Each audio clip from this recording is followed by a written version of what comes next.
गोकुळात इंद्रमखाची म्हणजे इंद्राची पूजा करण्याची तयारी सुरू होती. मात्र त्यावेळी श्रीकृष्णाने आपण गोवर्धनाची पूजा करावी असा एक प्रस्ताव मांडला. ते ऐकून नंदबाबांसह खरे तर सर्वांना आश्चर्याचा खूप धक्का बसला.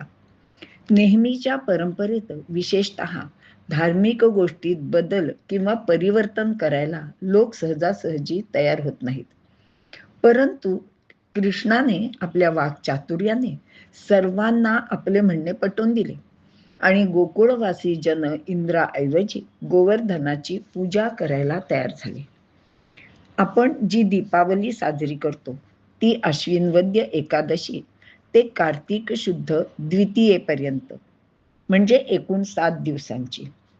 हेच ते 7 दिवस गोवर्धनाच्या उत्सवाचे होते. याचे धार्मिक आणि आध्यात्मिक असे दोन्हीचे महत्व आहे ते आपण थोडक्यात पाहू.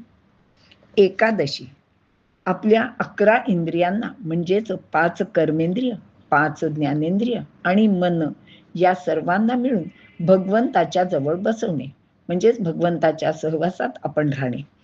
एकादशी म्हणजे भगवंताच्या सहवासात एकांत अनुभवणे, एकाग्र होणे.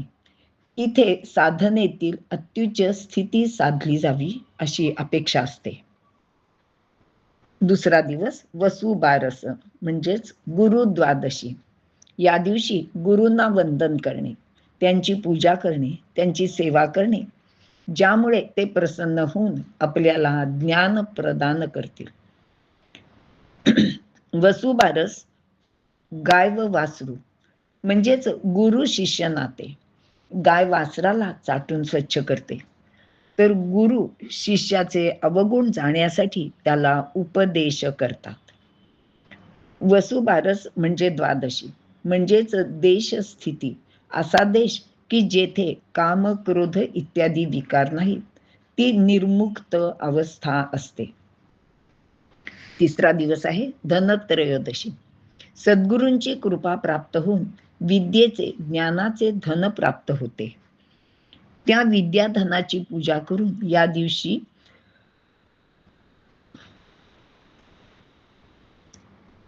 आरोग्य आणि धन मिळवायचे असते.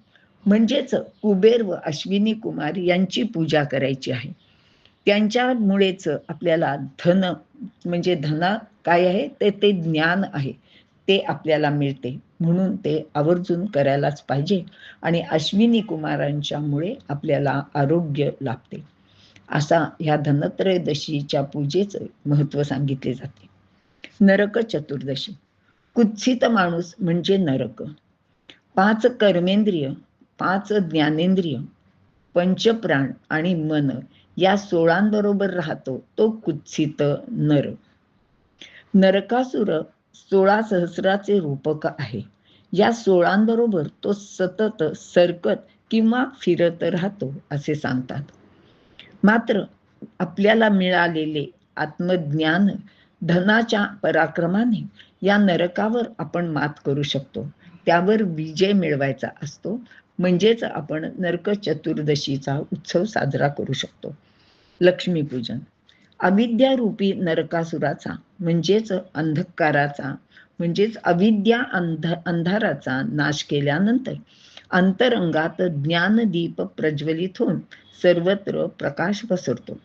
ज्ञानदीप विवेकदीप उजळला म्हणजे आयुष्य नव्याने सुरू होते. येथे अज्ञानाच्या अलक्ष्मीला निरोप देऊन ज्ञानलक्ष्मीला आवाहन करून तिचे पूजन केले जाते.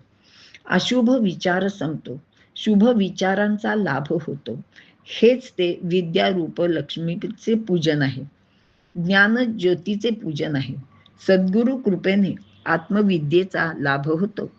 त्यावेळी श्री नारायणासह लक्ष्मीचे पूजन करून आपल्या नवीन आयुष्याला सुरुवात करावी. प्रतिपदा. याला प्रतिपदा असे म्हणतात.